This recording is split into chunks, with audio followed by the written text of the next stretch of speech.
Okay, well, thank you everybody for coming to this afternoon's webinar on curriculum streamlining. This is part two of a two-part webinar series presented by David Hill. So David's been involved in English language teaching course design for over 2 decades, and he's designed and prepared documentation of ELICOS courses for registration through ASQA, TEXA, and other organisations. He's also a NEAS assessor. And David is the founder of ELT Support, which is a consultancy that prepares ELICOS courses for centres around Australia and works on many other projects in the areas of assessment, professional development, education management, compliance, and quality. So thank you again, David, for running today's webinar. And I'm going to hand over to you now. But before I do, I'd just like to let everybody know that David will be answering questions live at the end of today's session. So if you do have any questions, please feel free to pop them into the Q&A box throughout the webinar, and then David will address them at the end. Thanks very much, David. Thank you very much, Sophie. Thank you for that introduction. And as with last week, thank you very much for all the work that you've done over the last few months in organising this webinar. It's a pleasure to be here. And I would imagine that most of you, or many of you, were here last week. So for those of you, welcome back. Good to have you here again. And there will almost certainly be a few new people. So what we'll do to begin with is we'll do a quick review of what we went through last week so that the new people are up to speed and the people who were here last week have a reminder of where we were at, which I think is always helpful.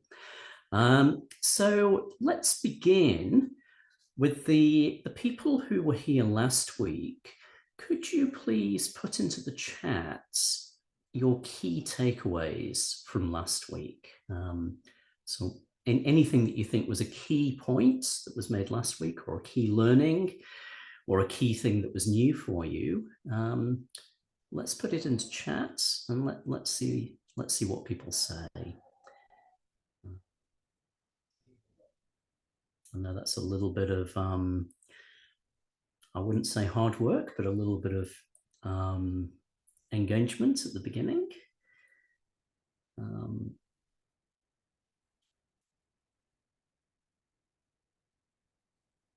So yeah, Paul Kesselman makes a very good point, that curriculum documentation is not just a list of what gets taught in the course. There's a lot of other aspects to it as well. And that includes the marketing information, because it's very important that communication happens and that the communication is aligned with what's taught. So yeah, professional development would also be included within curriculum, so that all the teachers are aligned and have the appropriate level of skill to be teaching the course. Roughly 5 learning outcomes per skill per level. Yes, that's a good point. Changing stakeholders, that is also a very good point, because the only thing constant in life is change. And if we have a curriculum from 10 years ago, stakeholders may well have changed, student needs may well have changed. So keeping the curriculum up to date is definitely very important. Clear hierarchy, says Snow. So that the students learn in a structured and organized manner, and also so that the teaching and the assessments are aligned with each other and also with the purpose and the aims of the course. Assessment criteria should also be aligned as well, yes. Marketing and student support. You will have noticed on the spiel on the EA website, the sign-up page for this webinar, there was mention of how it's useful for all staff, not just education-related staff, to know how an ELICOS curriculum works. We'll see later today about how important marketing people are for that, but also student services, student support, enrolments. I think it's very helpful if they know what goes on in an ELICOS course and how the curriculum works.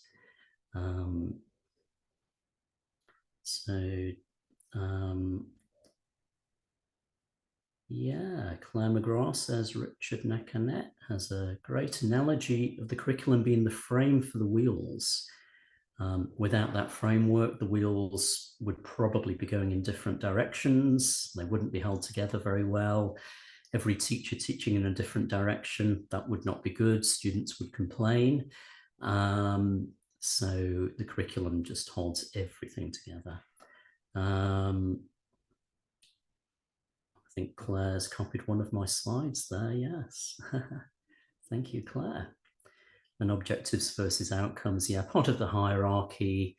My way of doing it, there are other ways, but using the ELICOS standards as a starting point, if you have course purpose at the top of the hierarchy, course objectives aligned to that course purpose, and then each course objective has the level and skill learning outcomes aligned to that, and then the assessment criteria aligned to the learning outcomes.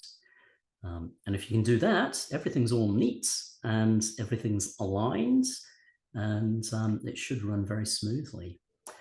So thank you very much, everyone. There's really good comments there, really good points.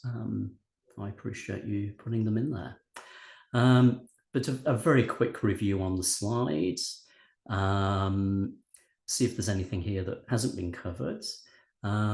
So yeah, relating to what people said about marketing, students sign up for a course because their agent tells them about it, or they read about it on the website and it aligns with their needs. So the advertising has to be aligned with what the course actually does. So the course purpose, the learning outcomes, and so on. Or else, if that doesn't happen, the students won't be getting what they paid for. It gives a consistent baseline for students. So basically, I think I mentioned last week, I'll just mention it very briefly. I've seen at least one college where students were complaining about some teachers being very good, but other teachers not being very good, and them doing very, very, very different things in the classroom. And that was because the college had a philosophy of letting each teacher work things out for themselves, which was great professional development, but it led to a very inconsistent experience for the teachers, sorry, for the students, and they really noticed it. We'll expand a little bit more on that later. We also mentioned last week that the ELICOS standards give some guidance, but it's quite minimal.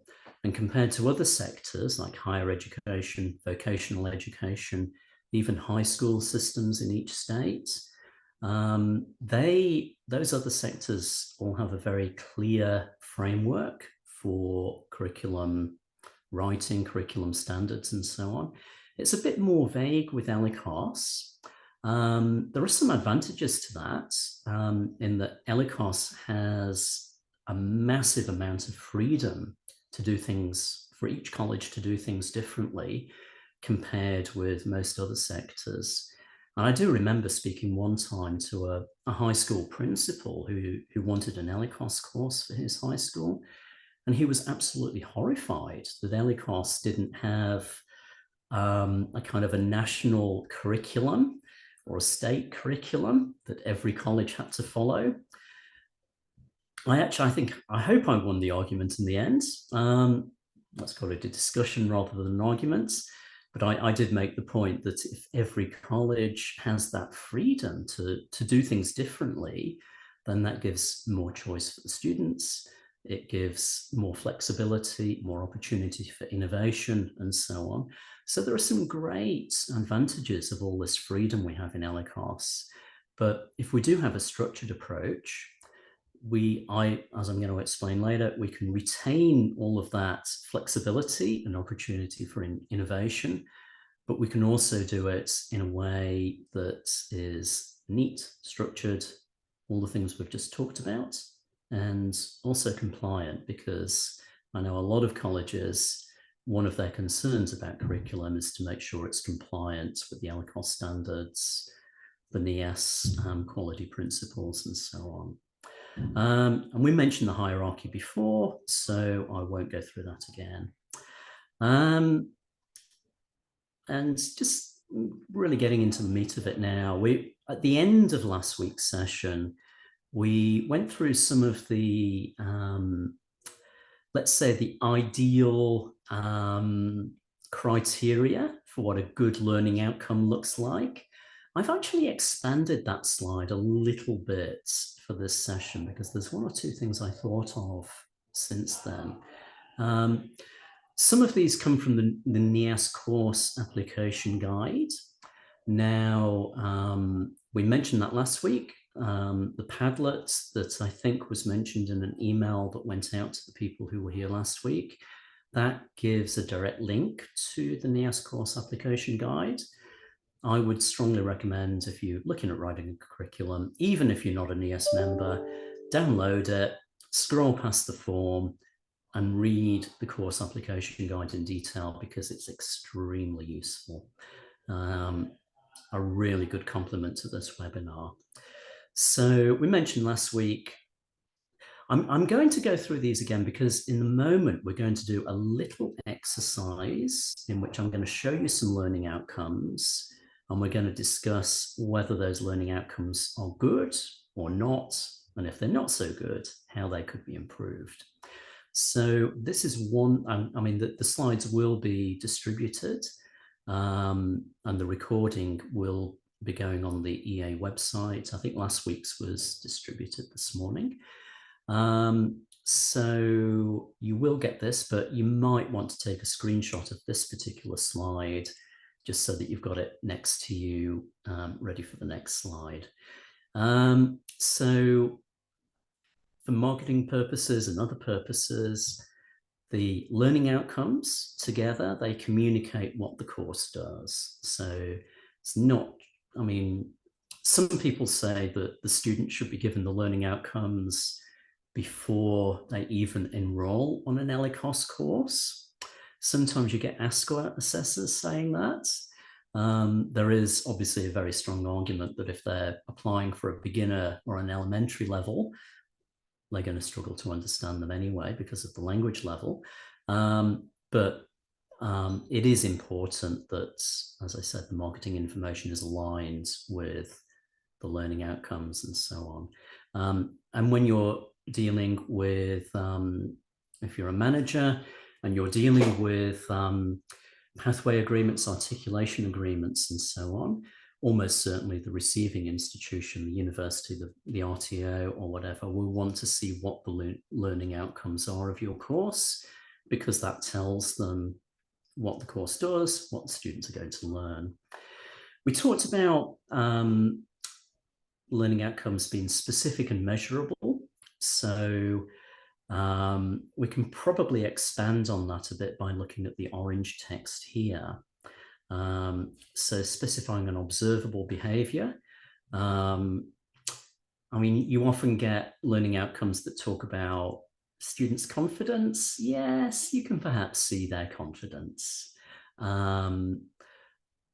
You often get learning outcomes, not such good learning outcomes, talking about what students know, but how can you observe what they know? You can get them to write it down. Yeah, I mean, maybe you can argue that that's an observable behavior, but I think it would be better to say, let's get the students to actually use what they know in actual speaking, writing, whatever skill you're testing.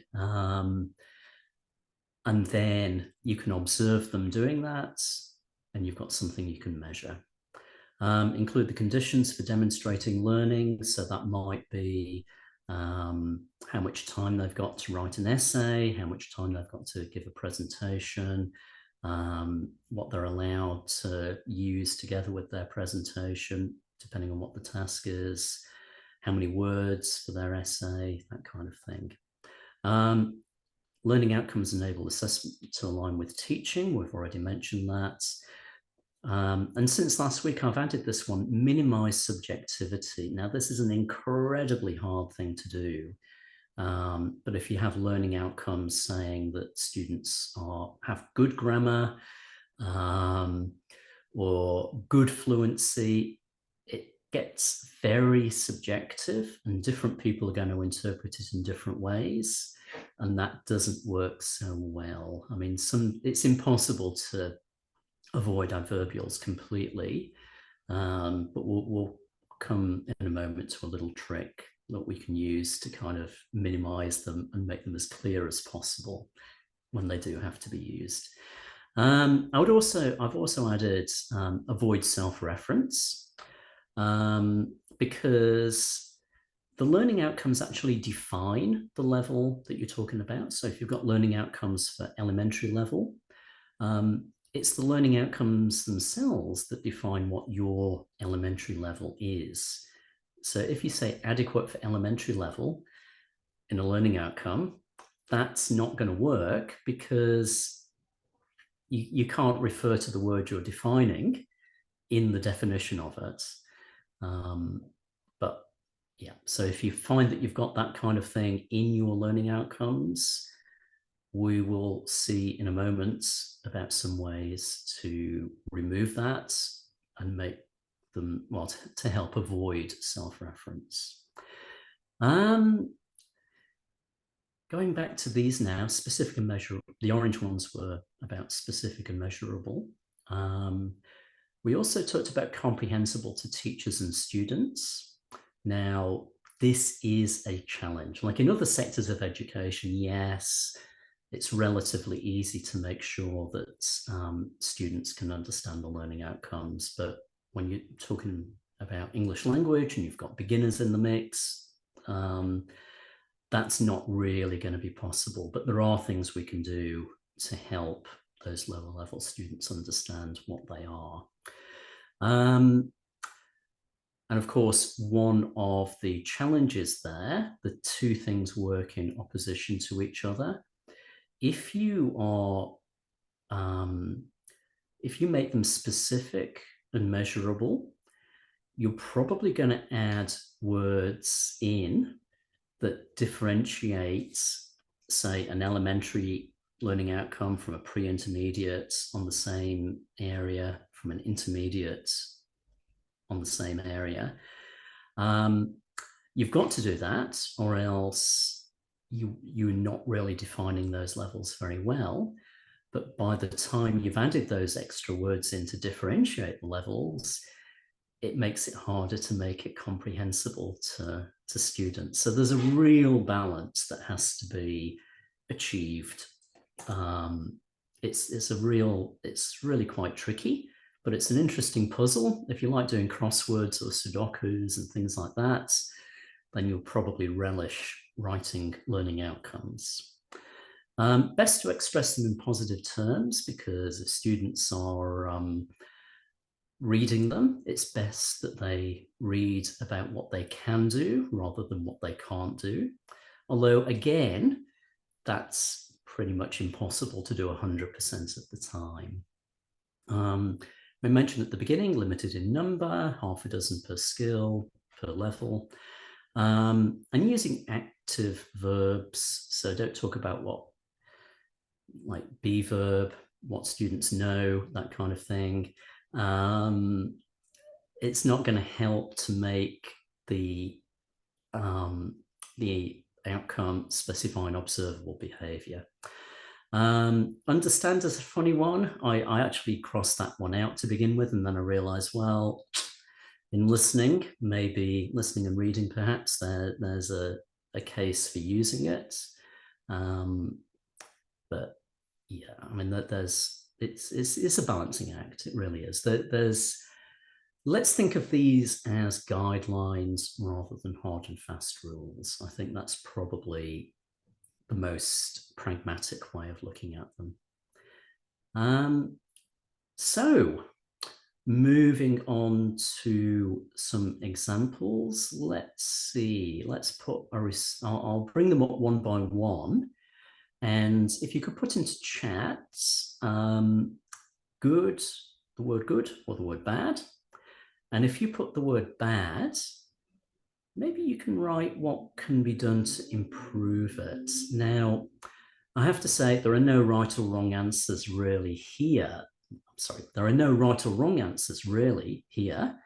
But there's plenty for discussion. So let's see what we can come up with. I don't think there's any such thing as a perfect learning outcome, but see what you think of this one. So number one, can write academic essays of around 1,000 words that follow a genre appropriate to the question they address. So obviously that would be an academic English course of some kind. So go for it. Go for the chat.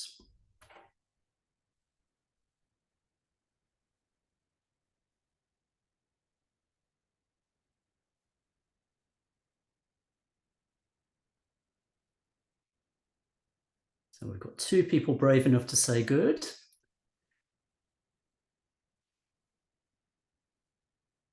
4 people now. No need to include can, that's implied, right? Yes, I agree with that, actually. Some people do say, I've seen it written down, can't remember where, that learning outcomes should be can-do statements, but I don't believe that's necessarily the case. Yeah, I think there's a pretty strong consensus here, isn't there? That it's good. I would agree with that. Claire's saying better to have examples of genre. I agree. I often put examples into learning outcomes when I write them, but the risk is that you make it longer, of course. So again, it's a balancing act. Let's have a look at number 2. Whoops. So can use first conditionals in a range of everyday circumstances. So probably pre-intermediate general English for that one. Is it good or bad? If you don't like it, what would you do to improve it?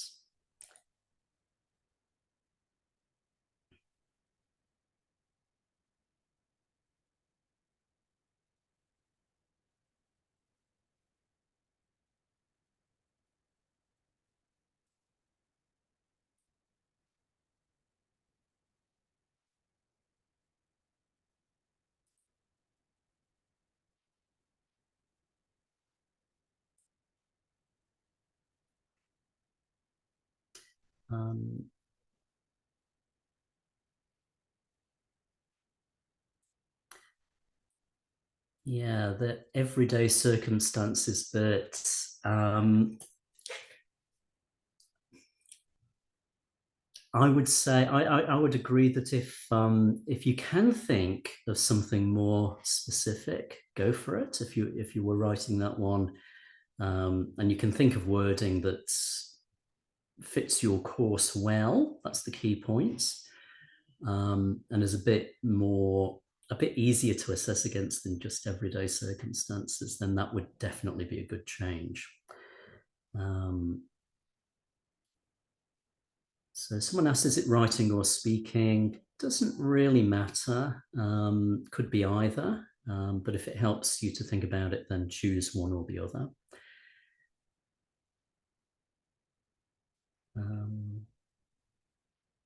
Yeah, could show fluency. That's an interesting one. I mean, learning outcomes occur in the context of the other learning outcomes.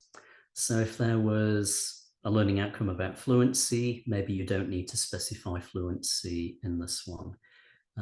Because actually, I've just realized something else I could have written on the previous slide was that learning outcomes don't overlap with each other, because if they do overlap with each other, you'll find that just complicates assessment. You'll find that if they've achieved one learning outcome, they may have automatically achieved part of another one, and that doesn't really help so much. And perhaps use appropriately. Yes, I think that's a good idea. I think putting the word appropriately in there is a good one. So, so appropriately would be about choosing when they're used, which is a good thing to emphasize with students.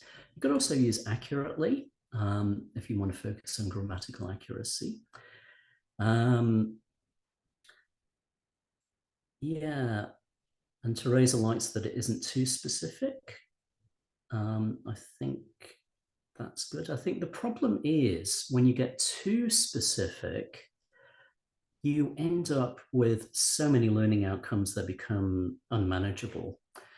So my question with this one would be, if you've got a learning outcome that's specific to first conditional, how many other learning outcomes specific to grammar would you need to cover that level? How many learning outcomes would you have then? And then, is there room for any more learning outcomes? Would you have an overemphasis on grammar? Because what you often find in course books is they'll have a table of what they call learning outcomes or objectives or something, and that would often list all the grammatical structures that appear in the course book. And of course, if the only thing you're assessing in your course is grammatical range and accuracy, you've got no room to assess fluency, you've got no room to assess things like responding to other people, all those real world skills that make the difference between someone who has a lot of knowledge about English and who can actually use English.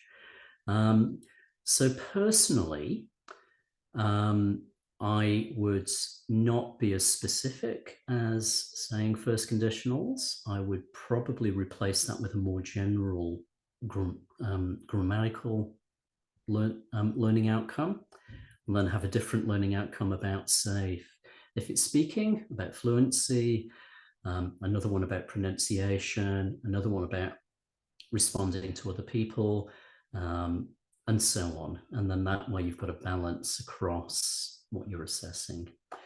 And Snow makes a very good point. Also in number 2, another problem is that the level of skill is not clear. Doesn't say how well they can, it relates to what people were saying before about appropriacy and perhaps accuracy. You would be better specifying the level of skill if you were talking about how accurately, appropriately, and so on they were using grammar. And of course, you can apply that one if you've written a learning outcome about general grammatical accuracy at that level, like a range of basic structures, perhaps. Or you could have something about can use basic subordination. That would cover first conditional and a few other things like sentences with because, things like that. Okay, let's move on to number 3. Now, we've already answered that a few minutes ago, so let's see how quickly people can come up with the problem here. Knows grammar rules appropriate to intermediate level.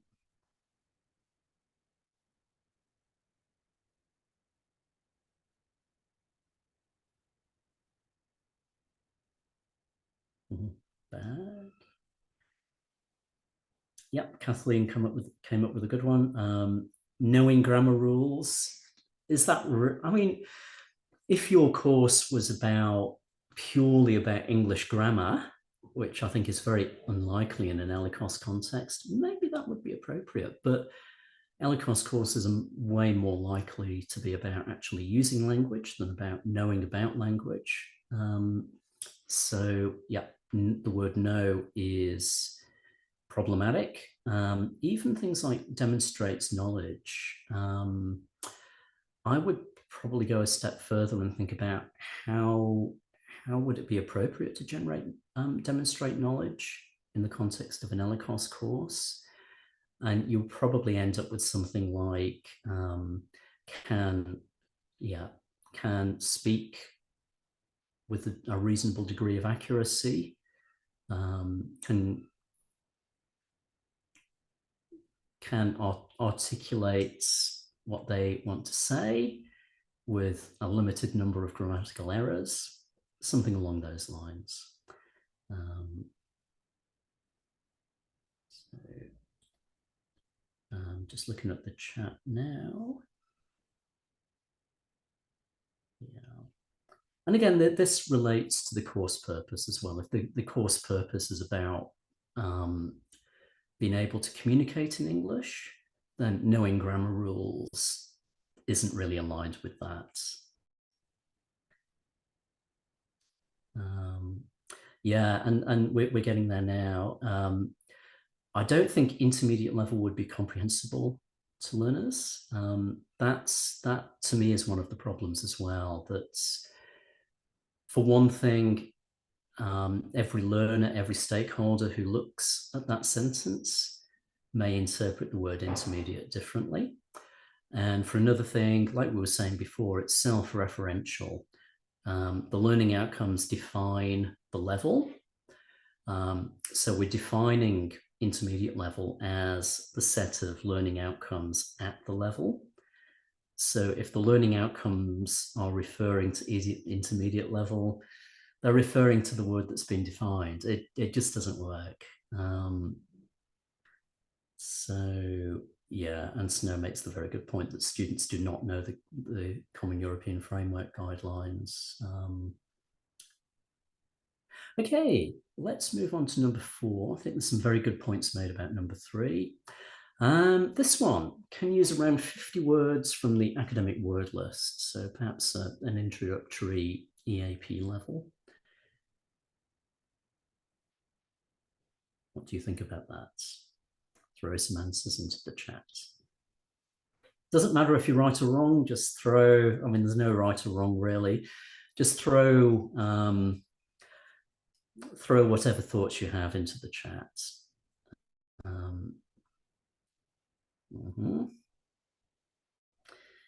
Effectively use, good point. Use them how, very good point. In what topic? Yeah, it could be a good point. It depends on what the course purpose is. If it's a general English for academic purposes course that's sending students off to many different future courses, many different disciplines, maybe you don't need to specify the topic. Yeah, giving the students some context would probably help. In what skill? Again, it's the same as before. It could be reading, it could be writing. Usually you wouldn't use the words writing or reading in the learning outcome itself because they'd be under a heading of learning, of reading or writing. And you don't want to, you want to use the fewest number of words you can. If you really get into this, you just find that being economical with words is a big help. And Claire makes a really good point. Like, how would you assess that? Are you going to count how many words from the academic word list a student has used in an essay? It's just not going to work. Yeah, Alex makes a very similar point. Yeah, specifying number of words. It sounds really accurate and sounds very, very specific, but is it pragmatic? Is it actually accessible? And yeah, in context appropriate, things like that we've mentioned before. So really good points there. And number 5, speaks with a good degree of accuracy. Let's see what your thoughts are on that one.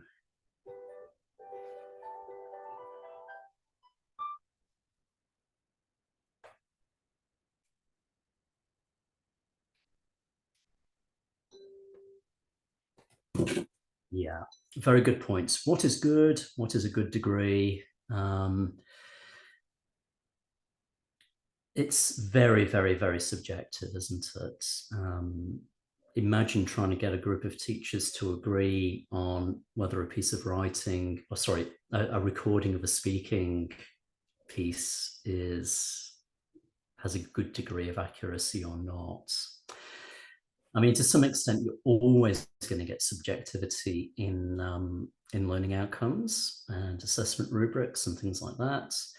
But if we can do whatever we can to minimize that degree of subjectivity, I think good is probably one of the worst words you can use in a learning outcome, dare I say it. And probably one of my examples later on will have that in it. But as I say, you can never achieve perfection with these. You can just get closer and closer and closer to being better and better.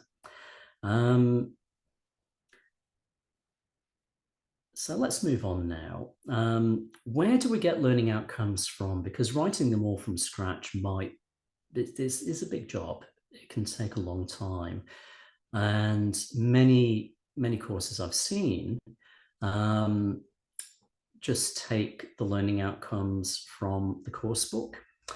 What happens there? Most course books, whatever they call them, whether they call them learning outcomes or learning objectives or lesson aims, there's usually a very, very large number of them, a very unmanageable number, and you would never be able to assess against all of them in a realistic way. So those, what you find in course books are usually, I would say, too micro, too granular. It'd be much better to find ones or write ones that incorporate several of those outcomes listed in the course books. CEFR is another good source. Now that has a whole range of granularity. Some of the tables are very big a picture, perhaps too big a picture. And other tables are very, very, very detailed and very, very specific. And there's also a bit of an emphasis on speaking in the CEFR, which may be appropriate for your course. It may not. Again, that goes back to the course purpose. It goes back to what you want to achieve from the course. The global scale of English, anyone who's seen any of the talks by Mike Mayer when he was at the EA conference recently, or on any of his other visits to Australia or online or anywhere else in the world, he talks a lot about the Pearson global scale of English.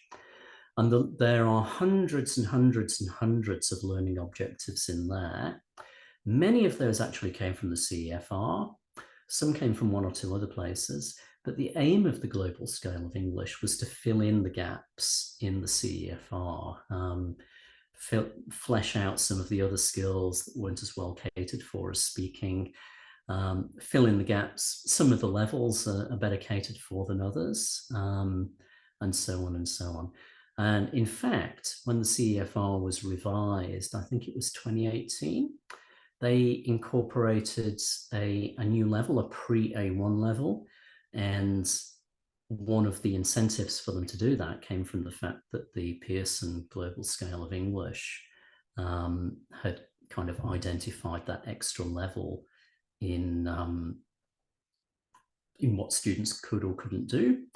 And they, I think, were the first to actually come up with this pre-A1 level.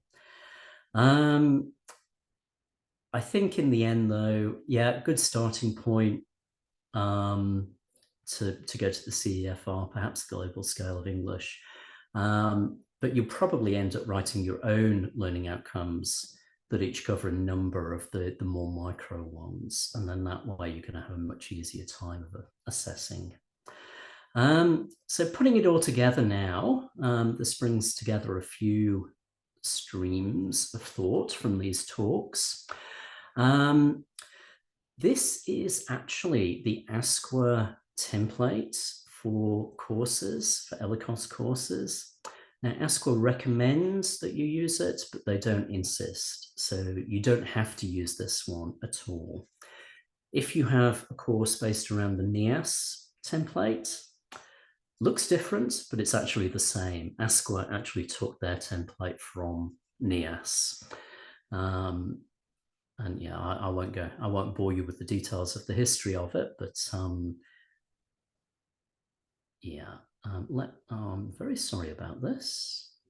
I've scrolled too far. Okay, here we go. So learning outcomes down one side under the heading of speaking and listening and reading and writing. And then this middle column, that pulls out what you often get in course books.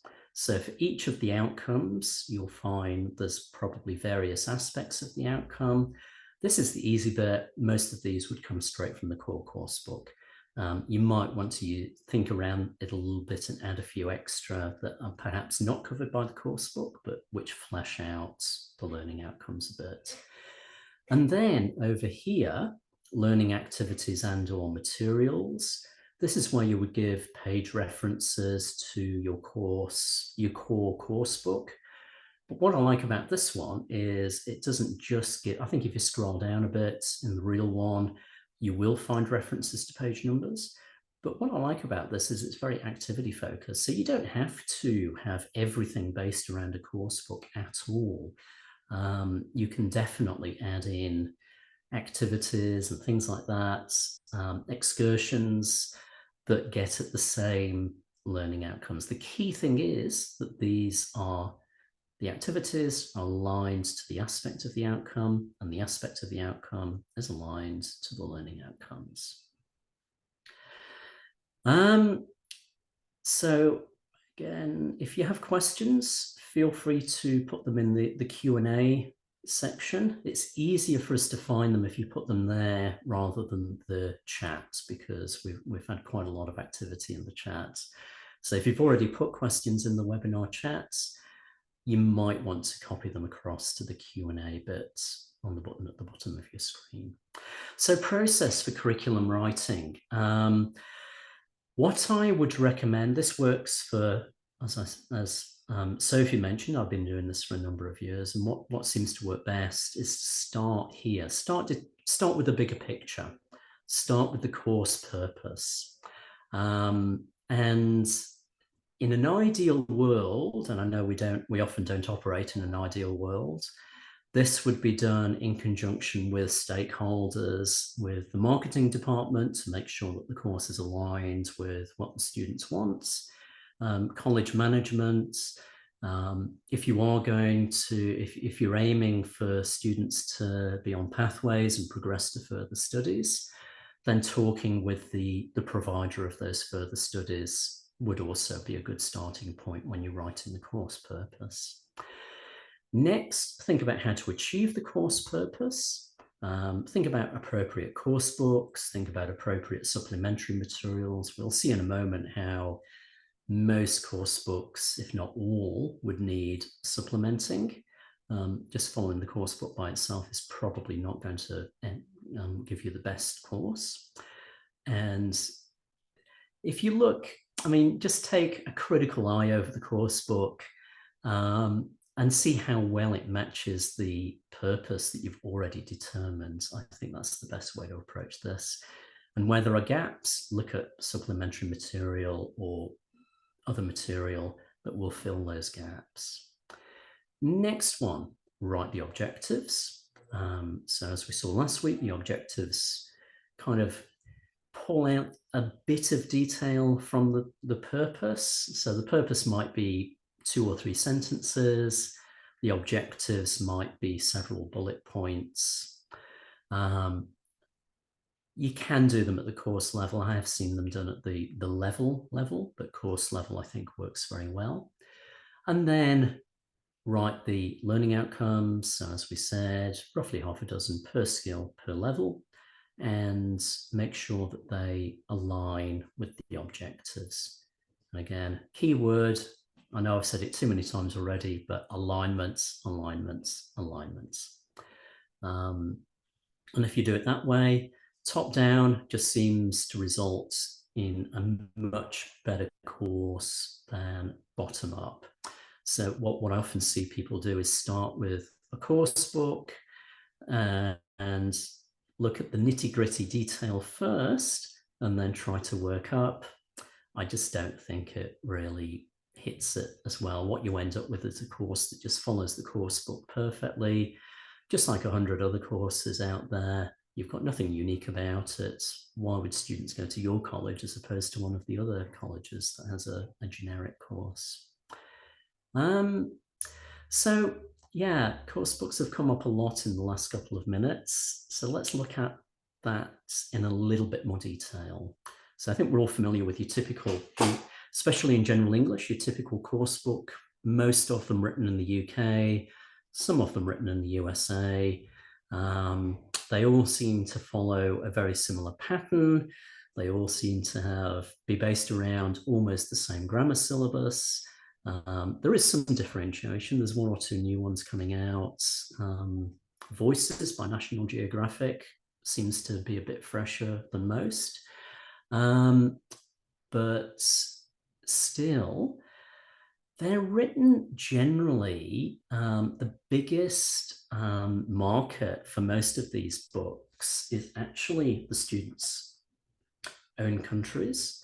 So countries like, interestingly enough, Greece, Poland, used to be Russia, I'm not sure about now, some of the Western European countries. The books sell a lot more in those countries than they do in Australia. So they're kind of written for those countries, with obviously an aspiration to go to the UK or the USA at some point. But courses in those big markets tend to be part-time. So the courses really just don't have enough material for an entire level of general English, which is in Australia, it's usually 200 to 240 hours per level. So you're going to have to find roughly 50% of your material from, a bit under 50% of your material at least, from somewhere else. Now, there are often like activities in the back of the teacher's book, which are often really good. There are often online activities, which in most cases, I think are probably better off done for homework than in class. They don't really need a teacher present for them. Maybe do them for homework and then go through the answers in class or something like that, or get them started in class just to make sure the students know what they're doing, and then move on to something else. So even with the biggest course books going, which look like they have masses of supplementary material, there's probably a very strong case for supplementing it in the classroom. As we said before, actually, no, we said this in relation to the CEFR, that the CEFR is stronger on speaking than the other skills. And the same goes for most of the UK course books.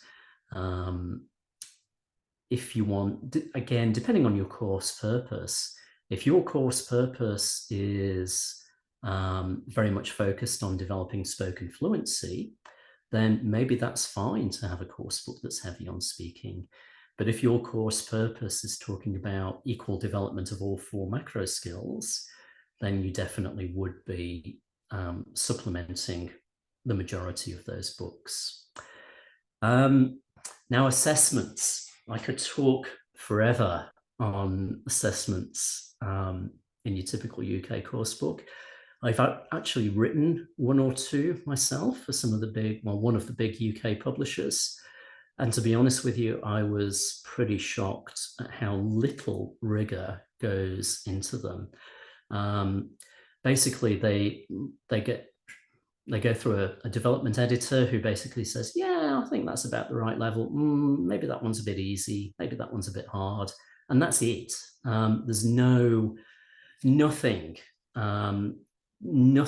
rigorous to make sure that those assessments are aligned with the level in any way. And if you're basing your assessment in your general English course on a score out of 20 or something in a weekly test, what you're going to find is that a 15 out of 21 week is much easier to achieve than a 15 out of 20 another week. It's just not a good way of assessing. And of course, they're not aligned to the learning outcomes. They're aligned much more to what was taught usually the grammar and vocabulary that was taught in the previous week. And as we've seen, just assessing grammar and vocabulary is not a very well-rounded way of assessing. Lack of Australian context, that's the most common complaint because that's the most obvious. The pictures in the books and the topics and the readings and listenings stand out as being very irrelevant to Australian context. So trying to, I mean, there's plenty of talks that have been made at conferences. There's probably quite a few in the EA webinar library about how to Australianify, Aussify the general English curriculum, especially, and EAP. Yeah, let's not go into that. There's one course book I can think that's aligned to an Australian context that wasn't written in Europe. Aims and objectives, as we've seen, are typically too detailed. There's little review. There's often a review page, but with in the neuroscience of learning says that reviewing something a week after or the same week that you study it is not really good enough. Ideally, you'd be reviewing it soon after the lesson, maybe a day after the lesson, a few days after that, a week or two after that, a month or so after that, a few months after that. And just that regular review is what helps things to really stick in the students' minds. And I've yet to see a course book that does that, mainly for space reasons. It would just be a much bigger book if it did do that. And we have some very uniquely Australian things happening in Australia, happening here, such as a lot of general English courses articulating straight into vets. That's not catered for at all in general English course books. So I think if a course was just following the general English course book, it wouldn't align very well at all with the needs of students moving to RTOs. And as we said before, generic, you don't really want your college's course to be identical to another college's course, or else why would students go to your college? So there is work that's needed to align what you want with the course, to fill the gap between what the course book does and what ideally you would do. And just very quickly, because we are running out of time, we do have some solutions on the slides.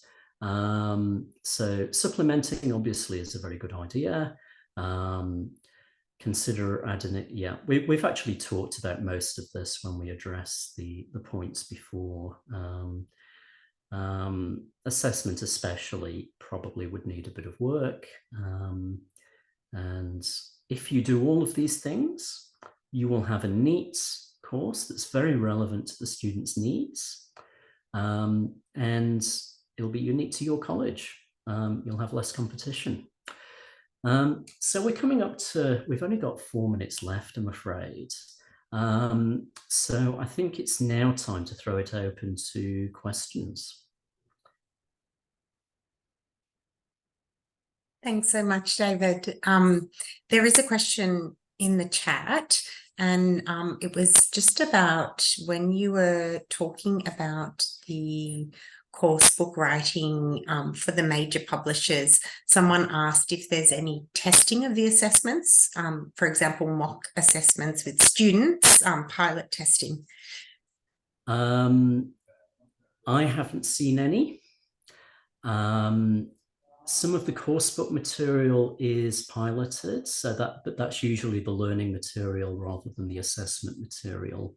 Mm-hmm. And that piloting is very qualitative. It's more individual teachers. Like a chapter of the book might be sent out to 10 teachers and they would write down their thoughts. Okay. It's very rare that it goes beyond that. So it's not large scale testing with students, at least in the case of the book that you worked on.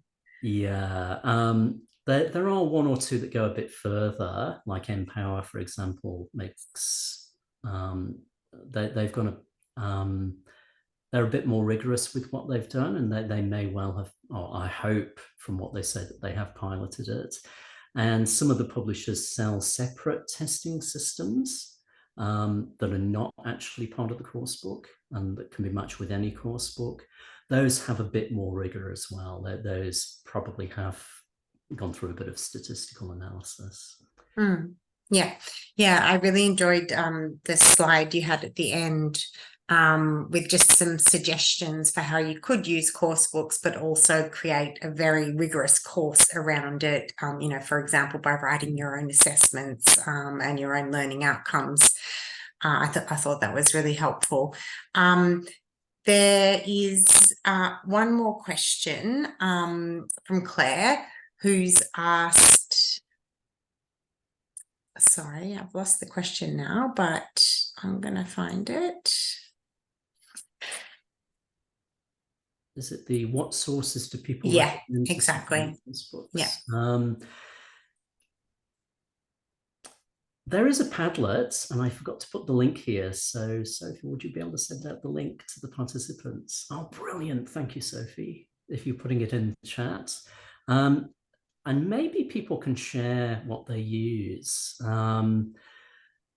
I could list off 100, and I just don't know where to start with that. But if anyone has any particularly strong ideas, then I think a good result of this might be some sharing some expertise through the Padlet.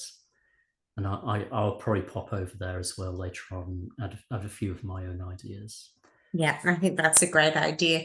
And the last question has probably been answered in the first webinar, and I know that there's definitely some information about this on the Padlet. And the question is, what is qualified ELICOS curriculum in Australia exactly? Can you share any templates with us? And I know that in the first session you were talking about the ELICOS standards and the NIAS quality frameworks as well.